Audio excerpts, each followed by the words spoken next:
Le Soleil, superpuissance de notre système solaire, est comme un haut fourneau thermonucléaire secoué d'explosions colossales. Il faut imaginer une quantité de matière du volume de l'Everest qui surgit du Soleil pour s'élancer dans l'espace. Tout cela se passe à 150 millions de kilomètres de notre Terre. On pourrait donc se croire à l'abri des changements du Soleil, mais est-ce bien certain? L'activité du Soleil compte énormément, surtout de nos jours. La zone la plus dangereuse se situe au centre du Soleil, quand il nous fait face. Certains experts nous prédisent une activité solaire particulièrement débordante. Il n'a donc jamais été aussi important de comprendre les secrets du Soleil.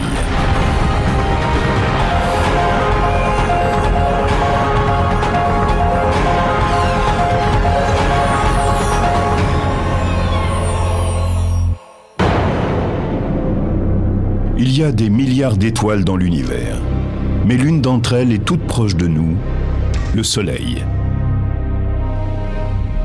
C'est une boule infernale, composée essentiellement d'hydrogène et d'hélium à l'état de plasma, qui bouillonne à des millions de degrés.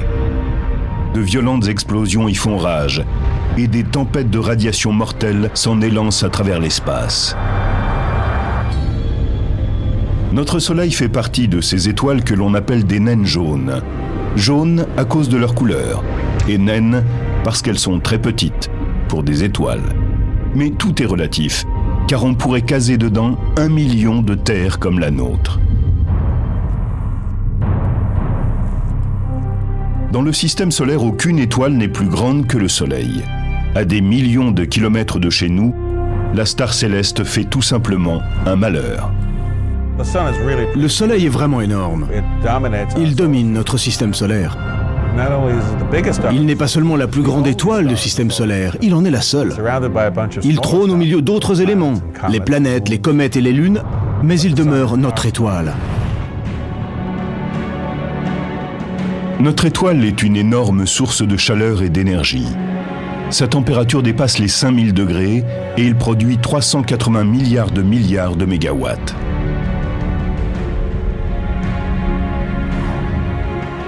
Il y a de quoi se sentir bien petit quand on sait que le barrage Hoover sur le Colorado ne produit, lui, que 2080 mégawatts.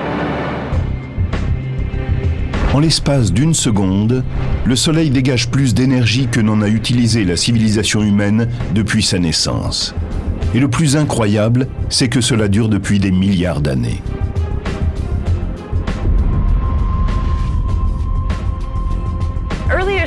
Les astronomes de l'Antiquité n'arrivaient pas à comprendre comment le Soleil pouvait produire autant d'énergie depuis si longtemps. C'était le premier mystère. Comment le Soleil fabrique-t-il cette énergie ? Au début du 19e siècle, les scientifiques supposaient que le Soleil fonctionnait comme n'importe quel feu sur la Terre, qu'il avait une source de combustible, peut-être du charbon, qui se consumait tout doucement. Mais cette théorie posait un sérieux problème. J'ai là un feu en face de moi. Si je voulais qu'il continue à brûler, il faudrait que j'y ajoute du bois. Sinon, il ne durerait à peu près qu'une heure. Si j'avais un tas de bois de la taille du Soleil et suffisamment d'oxygène pour qu'il brûle, il mettrait quelques 5 à 6 000 ans pour se consumer entièrement. C'est long, mais ça ne suffirait pas à maintenir la vie sur Terre.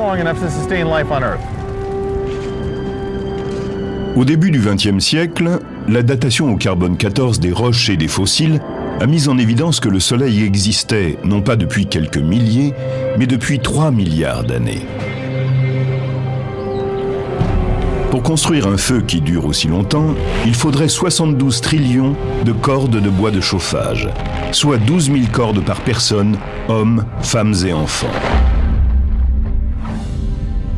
De toute évidence, il devait y avoir un autre moyen inconnu sur la Terre pour faire fonctionner le Soleil. Dans les années 20, les scientifiques ont trouvé la réponse à cette énigme, sous la forme d'un procédé qui sera exploité plus tard pour la bombe à hydrogène, la fusion nucléaire. La fusion a lieu quand des atomes sont précipités les uns contre les autres à une vitesse telle qu'ils fusionnent au sens propre du terme. Mais pour obtenir cette réaction, il faut réunir certaines conditions. Pour que l'interaction ait lieu, il faut que les deux protons aient une charge électrique positive, de sorte qu'ils se repoussent mutuellement. Et pour cela, vous devez les rapprocher suffisamment. Il faut qu'il fasse chaud, c'est-à-dire que les particules se déplacent très vite et soient assez denses pour se rapprocher et se heurter, de manière à se fondre les unes dans les autres. Le cœur du Soleil est un chaudron idéal pour la fusion nucléaire.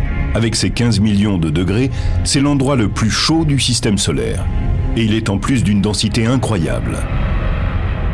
Le cœur du Soleil est d'une densité 10 fois supérieure à celle du plomb.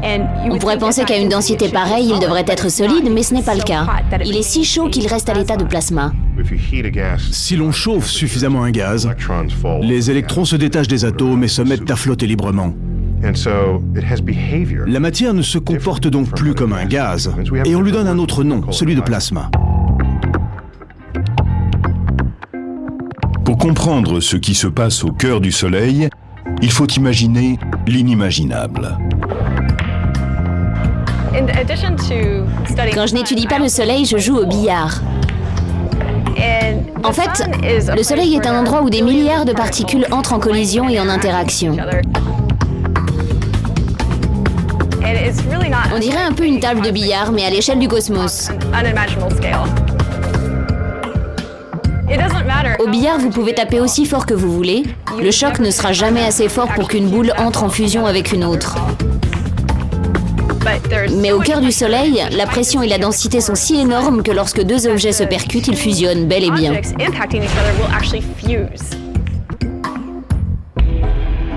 Dans le Soleil, ces objets volants sont des atomes d'hydrogène qui, lancés les uns contre les autres par une pression énorme, vont se transformer en atomes d'hélium. Ce processus de fusion génère un atome d'une masse légèrement moindre que celui qui lui a donné naissance. Et c'est ce reliquat qui est libéré sous forme d'énergie. À chaque seconde, à l'intérieur du Soleil, 600 millions de tonnes d'hydrogène entrent en fusion pour produire 595 millions de tonnes d'hélium. Les 5 millions de tonnes de masse perdues au cours du processus sont converties en une énergie équivalent à 1 milliard de bombes à hydrogène d'une mégatonne. Et cela se répète toutes les secondes. Si l'on observe le cosmos, le processus qui fournit le plus d'énergie est celui qui se produit dans un noyau d'étoiles comme le Soleil. Nous savons donc maintenant que le Soleil est alimenté par fusion nucléaire. C'est le seul combustible que nous connaissons qui puisse entretenir la chaleur du Soleil et maintenir la vie sur Terre pendant des milliards d'années. La lumière du Soleil fait tellement partie de notre vie que la plupart du temps on n'y réfléchit même pas. Quant à la façon dont la lumière nous parvient, c'est une histoire incroyable. L'énergie produite par la fusion est véhiculée depuis le cœur du Soleil par des particules de lumière et de chaleur appelées photons. Ce sont elles qui transportent les rayons jusqu'à la Terre. Pour rallier notre planète, ces voyageurs incandescents doivent d'abord emprunter une route longue et sinueuse, à travers toutes les couches du Soleil, qui ne sont pas sans rappeler les cercles concentriques de l'enfer de Dante. Un photon commence par pénétrer la zone radiative et pèse de quelques 300 000 km. La densité y est telle que le photon entre sans cesse en collision avec d'autres particules, comme les atomes d'hydrogène et d'hélium. Sa progression vers l'extérieur de la zone se fait en zigzag, selon un schéma appelé marche aléatoire par les scientifiques. Le photon ne peut pas s'en sortir sans une interaction incessante. Il se fait absorber par les atomes, puis il est émis à nouveau, et ce va-et-vient se reproduit des millions de fois.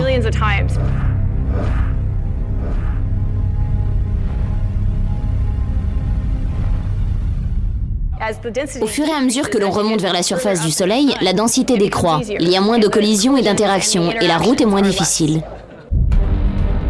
Enfin, quand il n'est plus qu'à environ 200 000 km de la surface, le photon entre dans la zone convective et le rythme soudain s'accélère. Le photon est attiré vers le haut par une sorte de bouillonnement. Il est happé par d'immenses colonnes de gaz qui le véhiculent à plusieurs centaines de km/h. Il ne lui faut alors plus qu'une dizaine de jours avant d'arriver à la surface du Soleil. L'incroyable voyage est presque terminé lorsque le photon émerge des gaz légers de l'atmosphère solaire. Arrivé là, il ne lui faut plus que 8 minutes pour franchir les 150 millions de kilomètres qui le séparent encore de notre planète. Incroyable mais vrai. Lorsqu'elle finit par atteindre la Terre, la lumière du Soleil existe déjà depuis des centaines de milliers, voire des millions d'années.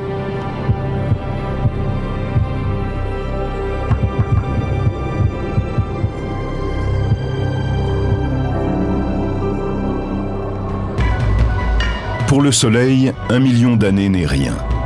Le disque qu'il nous montre au couchant dans sa parfaite simplicité donne une idée fausse de sa longue et violente histoire. C'est une boule de feu née il y a des milliards d'années au cours d'une gigantesque explosion appelée supernova. Cette explosion titanesque, où une étoile bien plus grande que le Soleil a explosé, a donné naissance à un immense nuage gazeux qui faisait plusieurs fois la taille de notre système solaire. Puis, peu à peu, de petits nœuds de matière se sont agrégés au sein de cet énorme nuage. Il y a environ 5 milliards d'années, 10 milliards d'années après le Big Bang, dont les scientifiques pensent qu'il a marqué le début de notre univers, ce nuage a commencé à s'effondrer sous la force de la gravité. Notre système solaire est probablement issu d'un de ces nœuds de gaz autogravitants qui s'est amassé en tournant sur lui-même, un peu comme une patineuse tourne sur la glace en rassemblant les bras.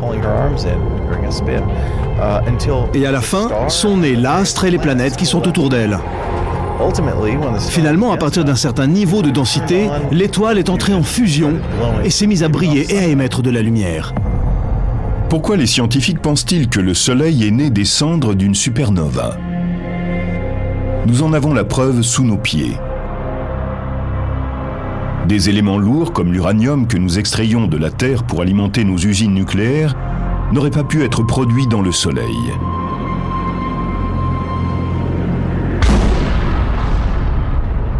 Ils ne peuvent avoir été créés que lors d'une catastrophe comme une explosion cosmique.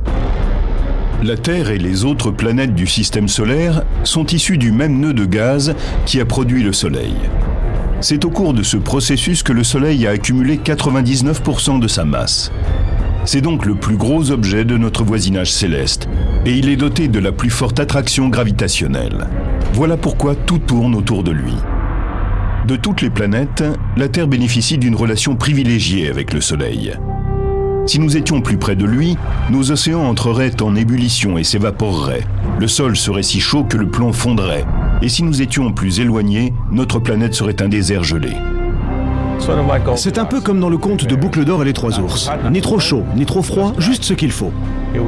Nous sommes à 150 millions de kilomètres du Soleil et bien contents d'y être.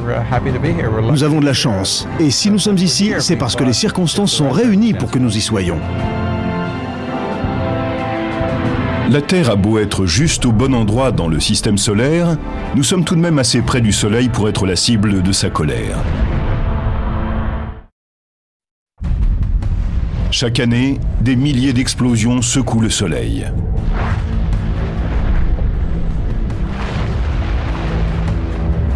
On pourrait s'attendre à ce que de telles déflagrations soient produites par des réactions nucléaires survenant dans le noyau.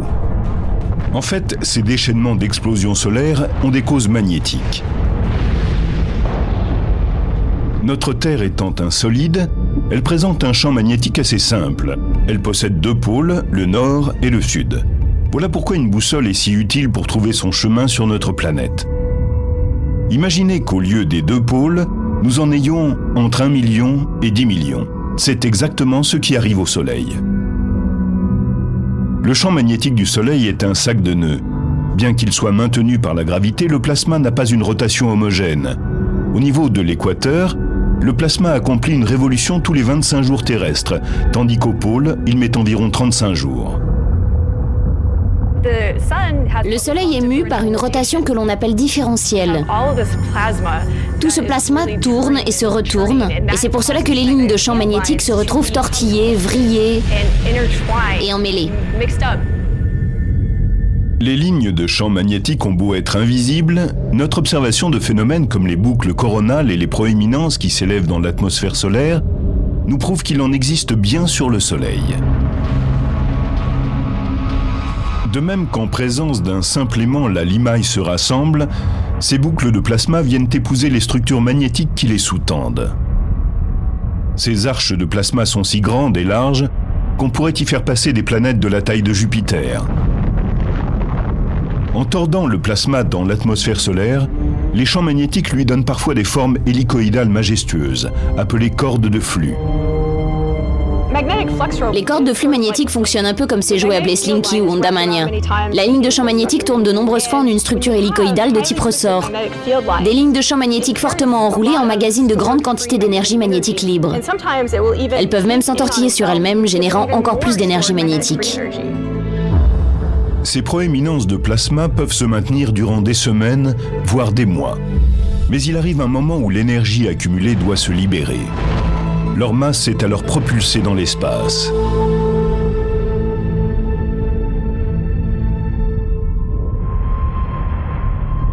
Dans les zones où les volutes du champ magnétique solaire sont les plus nombreuses et les plus complexes, la chaleur qui bouillonne par en dessous est capturée et connaît des baisses de température avoisinant les 1000 degrés. Il en résulte à la surface du Soleil des zones relativement sombres, appelées taches solaires. Sombres, ces taches ne le sont que par rapport à la matière brillante qui les entoure. Si l'on trouvait moyen d'en faire flotter une dans l'espace, elle brillerait 10 fois plus que la pleine lune. Ces taches apparemment minuscules sont en fait des cratères de plasma aussi gros que notre Terre tout entière. Galilée sera l'un des premiers scientifiques modernes à observer les taches solaires. S'aidant d'une lunette, il projette l'image du Soleil sur le papier et en dessine les contours. Il comprend que ces taches se déplacent à la surface de l'étoile, ce qui lui évoque pour la première fois l'idée de la rotation du Soleil. Non seulement le Soleil tourne, mais les taches solaires elles-mêmes peuvent tourbillonner comme des ouragans à la surface de l'astre. Du fait de ce mouvement, leurs lignes de champ magnétique sont très fortement torsadées. Or, plus les lignes de champ magnétique sont vrillées, plus il y a d'énergie. Et plus il y a d'énergie, plus il risque d'y avoir de violentes éruptions. Si vous imaginez une ligne de champ magnétique comme un élastique et que vous tordez celui-ci suffisamment sur lui-même, il accumulera de l'énergie et quand vous le lâcherez, vous libérerez cette énergie. Si vous lâchez un élastique sans l'avoir entortillé, ça ne marchera pas.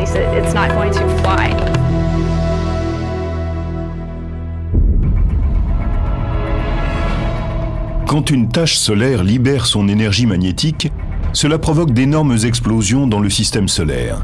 Ce sont les éruptions solaires. Une seule éruption libère 1 milliard de mégatonnes d'énergie, c'est-à-dire la puissance d'1 million d'éruptions volcaniques sur Terre. Elles apparaissent sous forme de zones extrêmement brillantes. C'est la température de l'ordre de 10 millions de degrés qui produit cette luminosité. Ces éruptions peuvent durer des heures et elles dégagent une énergie colossale. C'est l'équivalent de millions de bombes nucléaires qui quitteraient la surface du Soleil en même temps. Les éruptions solaires ne se contentent pas d'exploser dans l'espace. Elles canalisent également des particules de haute énergie vers une couche du Soleil appelée chromosphère, où elles s'empressent de transférer leur énergie un peu comme une bille de choc heurtant le triangle. La bille de choc se comporte comme une de ces particules de haute énergie en provenance de la zone d'éruption. La bille de choc percute à grande vitesse les 8 billes du triangle, et une fois qu'elle a heurté la bille de tête, l'énergie se transfère aux billes de but qui partent dans toutes les directions à cause de cette énergie qui se répercute sur elles.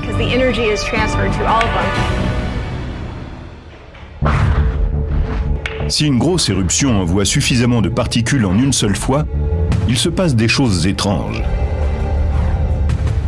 Voici des images d'archives d'un tremblement de soleil. En 1998, une éruption s'est produite dans la couronne. La matière qui jaillissait a heurté la surface du Soleil avec tellement de violence qu'il s'est formé des rides à partir du point d'impact. On dirait que l'on fait des ronds dans l'eau, mais il s'agit en fait de vagues de 3 km de haut qui déferlent à une vitesse dépassant les 400 000 km/h. Le tremblement de soleil de 1998 aurait eu une magnitude de 11,3 sur l'échelle de Richter, c'est-à-dire qu'il aurait été 1 million de fois plus violent que celui qui a secoué San Francisco en 1989. Pour faire trembler la surface du Soleil à ce point, l'éruption solaire a dû dégager une quantité d'énergie colossale. La quantité d'énergie mise en œuvre est celle que l'on aurait obtenue en recouvrant nos terres émergées de dynamite sur une épaisseur d'une centaine de mètres et en faisant tout sauter. Ce sont des explosions qui n'ont rien d'anodin.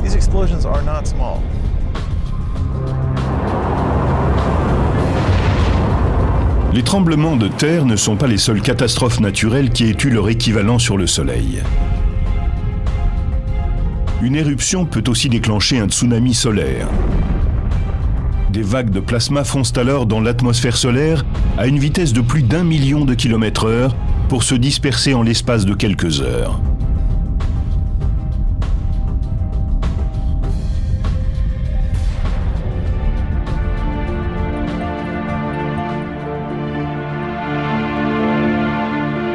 Si les tremblements de soleil et les tsunamis solaires ne constituent pas un risque pour la Terre, une violente explosion déchaîne souvent de dangereuses éruptions appelées éjections de masse coronale, ou CME pour Coronal Mass Ejection. Lors d'une éjection de masse coronale, l'énergie de l'éruption projette une bulle de plasma extrêmement radioactive hors de l'atmosphère solaire. Les éjections de masse coronale ont des vitesses variables, mais elles peuvent atteindre 1200 à 1500 km par seconde. Ce n'est pas rien. Et elles propulsent une énorme quantité de matière. Il faut se représenter des quantités de matière comparables au volume de l'Everest, surgissant du Soleil pour s'élancer dans l'espace. Où va cette bulle de plasma radioactif et surchauffée en quittant le Soleil? Elle traverse parfois tranquillement l'espace. D'autres fois, elle peut choisir un cap plus proche de nous. Les éjections de masse coronale du Soleil constituent peut-être la menace la plus importante. Appelée aussi tempête solaire, elle catapulte d'énormes quantités de particules hautement radioactives à 150 millions de kilomètres dans l'espace. La plupart mettent plusieurs jours pour parcourir la distance qui les sépare de la Terre, mais certaines traversant le système solaire à des vitesses avoisinant les 10 millions de km/h atteignent notre planète en moins de 16 heures. Ces tempêtes peuvent provoquer des courants dans l'exosphère, mettre hors système satellites et réseaux électriques aériens et causer autant de ravages à nos infrastructures qu'un ouragan ou une tornade. Mais qui sur Terre surveille ces explosions cosmiques potentiellement dangereuses? Nous voici au QG de l'agence américaine responsable de l'étude de l'océan et de l'atmosphère. Elle abrite les services de la météorologie américaine. Jour après jour, ces prévisions, observations et mises en garde sont des informations capitales pour le quotidien de notre planète. Mais un autre groupe de techniciens moins connus travaille ici, dans un département spécial consacré à l'environnement spatial. Notre mission consiste essentiellement à surveiller le Soleil et à émettre des alertes, des observations et des avis sur son activité. Bonjour et bienvenue à notre briefing de 8h10. Nous avons une éruption de classe C provenant du limbe Est. Il y a donc un risque de CME. Nous n'avons pas noté la présence de protons, mais il y a des électrons. Notons que c'est dans cette région que naît toute l'activité de décembre. Il va se passer des choses dans les semaines qui viennent. Ces météorologues de l'espace sont sur le qui-vive quand s'annoncent des tempêtes solaires susceptibles de perturber la vie sur Terre. Comme elles se composent de particules ionisées, notre champ magnétique commence par les faire dévier de notre planète, un peu comme des vagues se brisent de part et d'autre de la proue d'un bateau. C'est très important, parce que si elles entraient directement en collision avec l'exosphère, elles en arracheraient des morceaux qu'elles projetteraient dans l'espace. Si la planète Mars n'a pas d'atmosphère, c'est notamment parce qu'elle n'a pas de champ magnétique fort. Au fil de millions, peut-être même de milliards d'années, sous l'influence de vents solaires et de CME qui passaient par là, son atmosphère était progressivement projetée dans l'espace. Mais notre champ magnétique n'a rien à voir avec le champ de force des films de science-fiction. Certaines particules peuvent le pénétrer et ioniser l'exosphère. Des tempêtes solaires peuvent même faire fléchir jusqu'à les rompre les lignes de champ magnétique de l'autre côté de la Terre, permettant ainsi à des particules ionisées de repartir le long des lignes de champ vers les pôles nord et sud. Des tempêtes particulièrement violentes peuvent même déformer le champ magnétique et créer des courants électriques d'un continent à l'autre.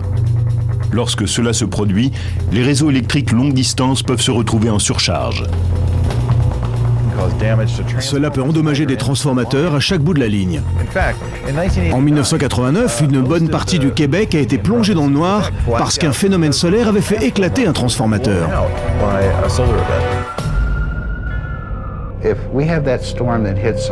Quand ce genre de tempête touche notre système de communication, nos usines électriques et toutes les installations dont nous dépendons, c'est le chaos.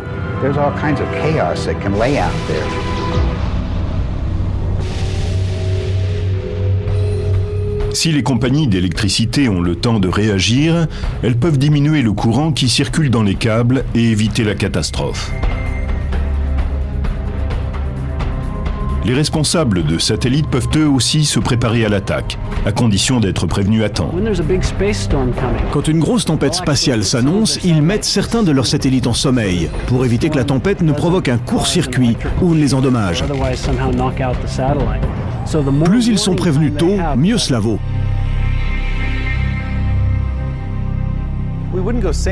On ne prend pas la mer sans consulter la météo.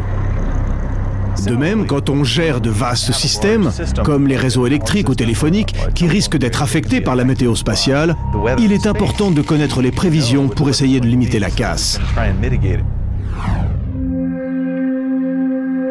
Les tempêtes solaires peuvent aussi perturber les communications radio à haute fréquence qu'utilisent les avions. Dans les années 80, Air Force One, l'avion du président des États-Unis, transportait Ronald Reagan pour un voyage en Chine quand une tempête solaire a éclaté. Les communications ont été impossibles durant plusieurs heures, coupant du monde le chef de l'État américain. C'est la même urgence qu'avec la météo terrestre. Quand on annonce une tornade, on sait qu'il faut informer les gens immédiatement de ce qui se passe. C'est la même chose avec le temps spatial. Il est important de savoir ce qui se passe en temps réel. Il n'y a que quelques heures de cela, nous avons eu une éjection de masse coronale. Il faut savoir où se produit cette explosion. Ensuite, on peut la mesurer et estimer le temps qu'il lui faudra pour aller du Soleil à la Terre. Une très grosse explosion de matière est en train de se produire. Sur cette petite photo, vous voyez que le Soleil en est recouvert. Maintenant, regardez la masse de matière projetée dans l'espace. C'est vraiment gigantesque. Comme les lignes de champs magnétiques émanent des pôles nord et sud, l'énergie des tempêtes solaires a facilement accès à ces zones. C'est pourquoi les experts craignent que les passagers d'un avion survolant les pôles durant une violente tempête ne soient exposés à de dangereux niveaux de radiation, à une dose comparable à une centaine de radiographies. Il ne faut pas prendre ça à la légère, on ne sait jamais.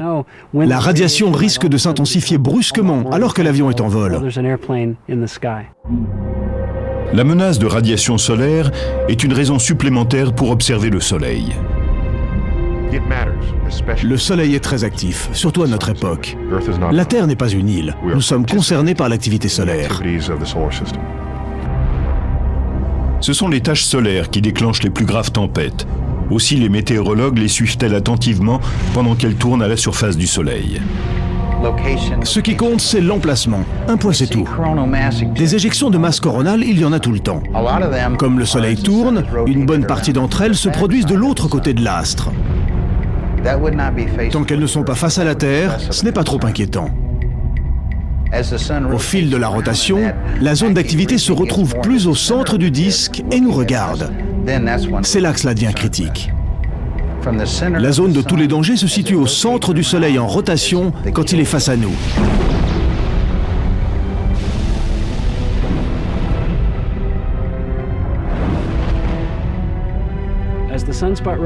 C'est lorsque les taches solaires commencent à faire face à la Terre que la tempête devient vraiment préoccupante. Si elle se forme à ce moment-là, elle peut viser directement la Terre et heurter la planète de plein fouet.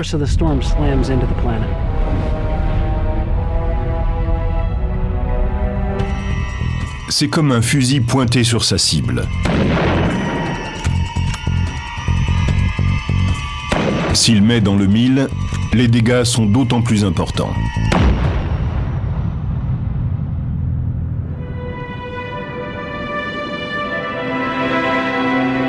La menace est d'une beauté stupéfiante.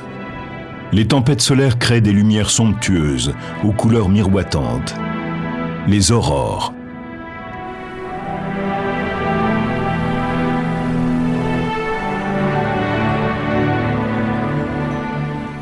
Les aurores fonctionnent comme des enseignes au néon. Dans le cas des tubes fluorescents, l'électricité introduit des particules chargées dans des tubes de verre remplis de gaz. Dans le gaz, ces particules sont excitées et se mettent à briller. S'il n'y a que du néon à l'intérieur du tube, la lumière sera rouge. En ajoutant d'autres gaz comme l'argon, on peut obtenir toute une gamme de couleurs. Le champ électrique à l'intérieur du tube fait fonctionner l'enseigne fluorescente, comme le champ magnétique et l'énergie solaire animent l'aurore. En se précipitant le long du champ magnétique terrestre en direction des pôles, les particules énergétiques de la tempête solaire excitent certains éléments qui sont dans notre atmosphère et les font briller.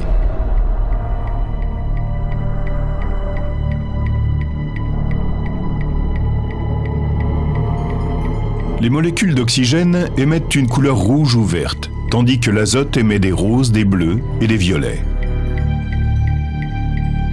Ces images fantomatiques sont généralement confinées aux pôles, mais des tempêtes solaires de grande envergure peuvent les pousser plus près de l'équateur. En 1859, une gigantesque explosion solaire a déclenché une tempête géomagnétique, entraînant la formation d'aurores jusqu'à Rome. La tempête de 1859 était un événement d'une puissance exceptionnelle, que certains ont appelé la tempête solaire parfaite.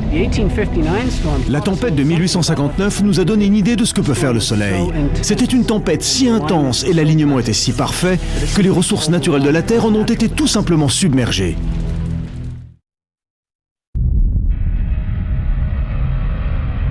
Une gigantesque éruption solaire se produit à la surface du Soleil. Moins d'un jour plus tard, et à 150 millions de kilomètres de là, les câbles de communication terrestre se mettent à faire des étincelles. Dans le monde entier, l'activité s'immobilise, tandis que les lignes électriques brûlantes déclenchent des feux de forêt.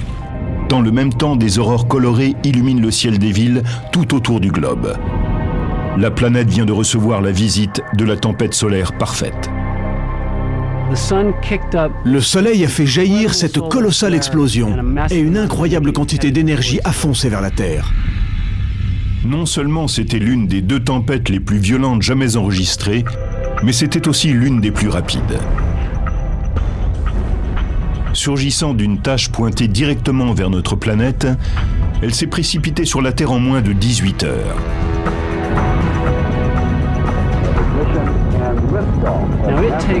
Une fusée extrêmement puissante mettrait des années à rejoindre le Soleil. Eh bien, cette tempête, ce nuage de particules électrisées, a trouvé le moyen d'arriver ici en moins d'une journée. C'est hallucinant. Heureusement, cette tempête parfaite a eu lieu en 1859. Le télégraphe était alors le seul équipement technologique qui pouvait en souffrir. Depuis que nous sommes devenus totalement dépendants de la haute technologie, on n'a pas revu de tempête de ce type. Mais la question demeure. Et si cela se reproduisait ? Que se passerait-il ? Une nouvelle tempête parfaite peut-elle survenir ? La réponse est oui, il n'y a aucun doute. Et comparé à celle de 1859, ses effets aujourd'hui pourraient être dévastateurs.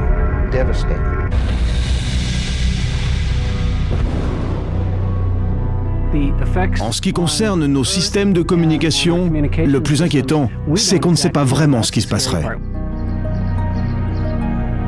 Nos technologies seraient mises à mal, comme les maisons en front de mer durant un ouragan. Imaginez que nous perdions les satellites qui assurent le relais de nos téléphones portables, des signaux télévisés et des transactions bancaires. Que se passerait-il si, au même instant, la panne des réseaux électriques plongeait des régions entières dans l'obscurité durant des heures, voire des semaines?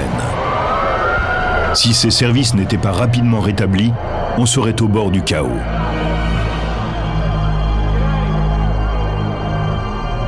Il y aurait une répercussion en chaîne sur toute la société. Cela toucherait tous ceux qui vivent sur Terre. Les tempêtes solaires sont aussi difficiles à prévoir que les ouragans. Si les météorologues n'ont pas les moyens techniques de prédire la prochaine tempête parfaite, ils savent en revanche qu'elle devrait se produire à l'apogée du cycle solaire de 11 ans. Ce qui se passe, c'est que le Soleil inverse la direction de son champ magnétique tous les 11 ans. C'est-à-dire que tous les 22 ans, il revient à son point de départ. Au fur et à mesure que l'on approche du changement de cap, tous les 11 ans, le nombre de taches solaires augmente et l'on note un pic de l'activité solaire. On parle de maximum solaire. Et ces phases sont entrecoupées tous les 5 ans environ de périodes appelées minimum solaire. Ce mouvement s'étale donc sur 11 ans, avec un soleil hyperactif et pris de folie. On dirait les feux d'artifice du 14 juillet. Puis cela se calme, et pendant quelques années, le soleil est assez paisible, jusqu'à atteindre un creux où il n'y a plus guère qu'un pétard qui éclate de temps en temps. Tout comme la saison des ouragans, les maxima solaires sont d'intensité variable.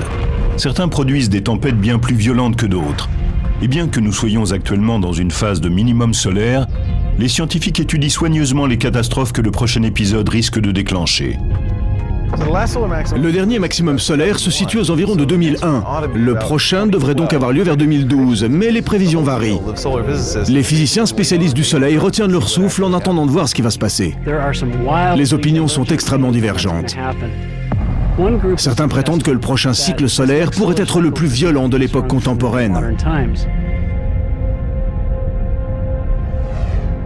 Si ces prédictions se réalisaient, la Terre pourrait en voir de toutes les couleurs.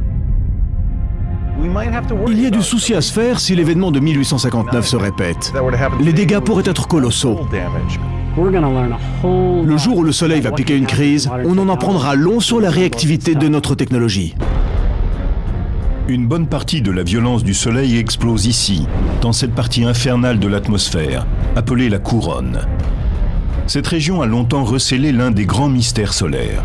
En effet, bien qu'elle se trouve à près d'1 million de kilomètres du noyau générateur de chaleur, la température s'y mesure en millions de degrés, ce qui semble contredire toutes les lois de la physique.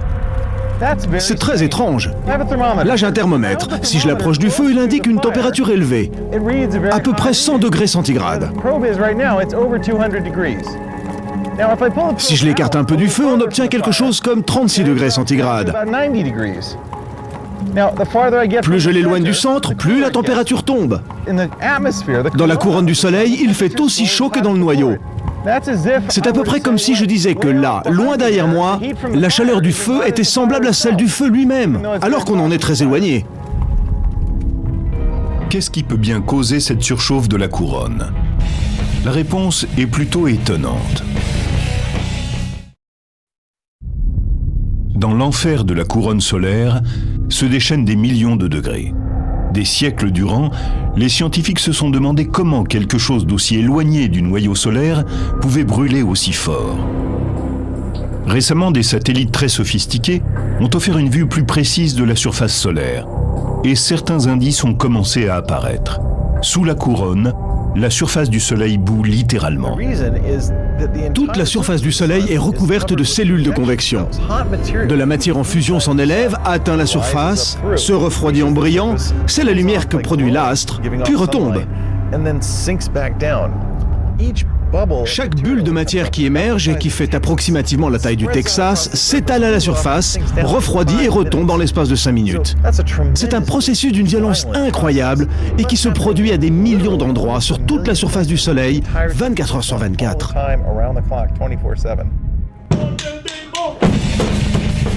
Ce bouillonnement n'est pas seulement violent, il fait aussi un bruit assourdissant.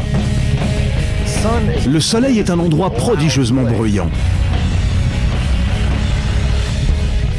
Essayez de vous imaginer toute la surface du Soleil recouverte de haut-parleurs, réglés aussi fort que les concerts de rock les plus décoiffants, et vous aurez une petite idée de l'univers sonore qui y règne. La surface bouillonnante du Soleil crée suffisamment d'énergie sonore pour surchauffer la couronne à des millions de degrés.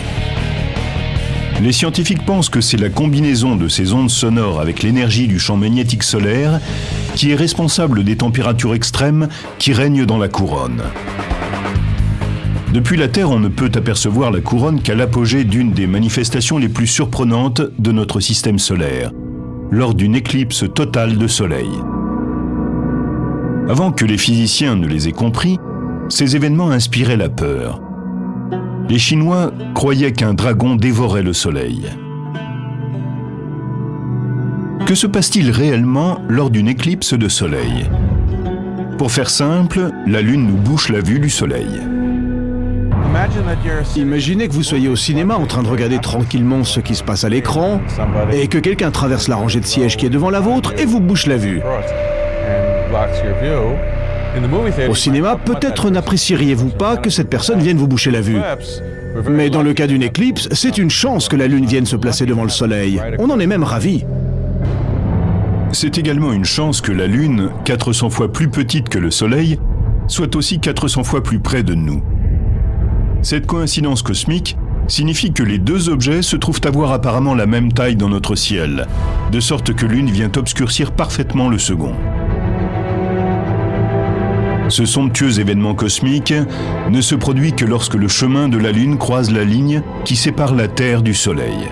L'orbite lunaire est légèrement inclinée d'environ 5 degrés. Si ce n'était pas le cas, nous aurions une éclipse tous les mois.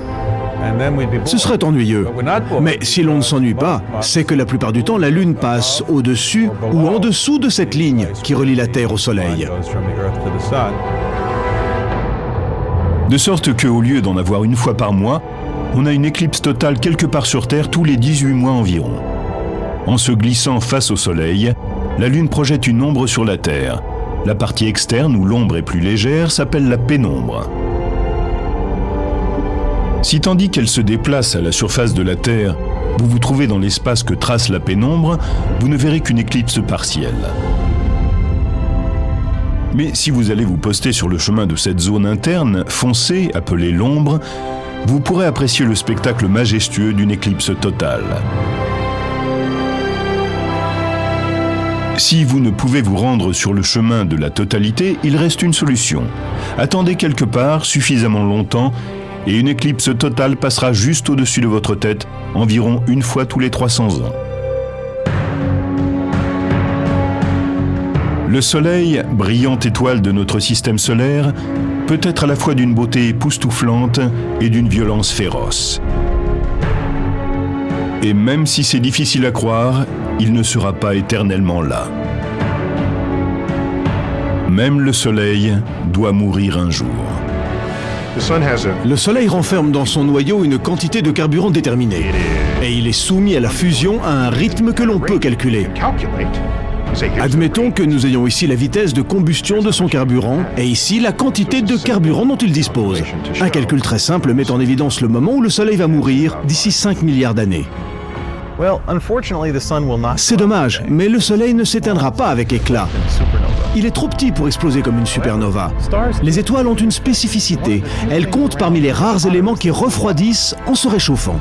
Tandis qu'elle épuisera son carburant, l'hydrogène, notre plus proche étoile se refroidira et s'effondrera petit à petit sous l'effet de la gravité. L'énergie générée par cet effondrement commencera à réchauffer le noyau à des centaines de millions de degrés, une température à laquelle l'hélium brûle. Sous l'effet de la chaleur que produira l'hélium en brûlant, le Soleil se dilatera jusqu'à devenir un globe monstrueux appelé géante rouge. À force de gonfler, il pourra engloutir les orbites de Mercure, de Vénus et de la Terre. Mieux vaut ne pas être dans les parages à ce moment-là. Avant cela, nous devrons passer d'une planète à l'autre pour assurer notre sécurité. Tandis que l'étoile se dilatera, la Terre changera légèrement d'orbite pour ne pas être engloutie. Il n'empêche qu'en termes de réchauffement, mieux vaudra ne pas traîner par là. Les strates externes de notre Soleil deviendront finalement si instables qu'elles éclateront dans l'espace, laissant derrière elles un petit noyau de la taille de la Terre à peu près. Reprenons. La taille du Soleil, qui fait 1 600 000 km de diamètre, sera revenue à celle de la Terre, qui fait à peu près 10 000 km de diamètre. Ce qui fut notre plus grande étoile sera devenu un noyau de cendres qui se refroidissent lentement. La vie sur Terre telle que nous la connaissons cessera d'exister. C'est ça, la mort du Soleil. Voici de bien mauvaises nouvelles pour le genre humain. Mais voyons les choses du bon côté. Nous avons 5 milliards d'années pour nous préparer à la catastrophe. Pour l'instant, l'humanité continue de se prélasser à la lumière d'un soleil qui n'est qu'à l'aube de son existence. La science a percé bon nombre de ses secrets, et sa colère nous inspire aujourd'hui plus de méfiance que sa beauté ne suscite notre admiration.